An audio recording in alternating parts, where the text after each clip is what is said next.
What are the criticisms of the welfare state? If you're curious about the various criticisms surrounding the welfare state, you're not alone. Many people have strong opinions on this topic, and there are several key points to consider. One of the main economic criticisms is that the welfare state can reduce the incentive for people to work.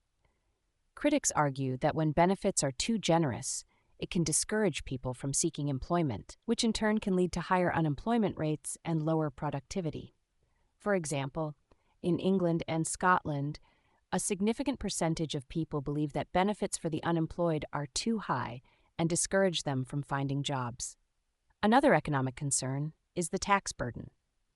The welfare state requires significant governmental expenditure, which is often funded through higher tax rates. This can impact long-term economic growth by reducing private savings and creating fiscal fragility or even fiscal crises. There are also moral and philosophical criticisms. Some argue that the welfare state creates a culture of dependency, where people rely too heavily on government support rather than managing their own lives. This is often referred to as a culture of poverty, which can lead to social issues such as single-parent households and higher crime rates. Conservatives and libertarians often criticize the welfare state for its bureaucratic nature.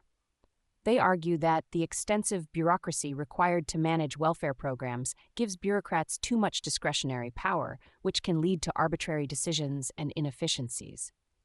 This can result in disillusionment with the system and create hostility between different groups within society.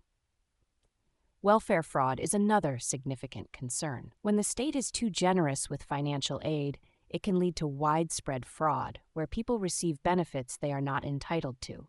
This not only wastes resources, but also undermines the legitimacy of the welfare system. Social stigma is a major issue for welfare recipients. Many people who receive public assistance face shame and stigma, which can increase their feelings of passivity and dependency. This stigma can make it harder for people to exit poverty, especially single mothers who often struggle with lack of healthcare benefits and other challenges. Finally, there are concerns about the impact of globalization on the welfare state. The entry of countries with low-wage labor into the global economy can reduce wages for low-skilled workers and create distributional problems, making it harder for welfare states to achieve their goals of income distribution. In summary, the criticisms of the welfare state are diverse and multifaceted, touching on economic, moral, philosophical, and social aspects. Understanding these criticisms can help in forming a more balanced view of the welfare state and its role in society.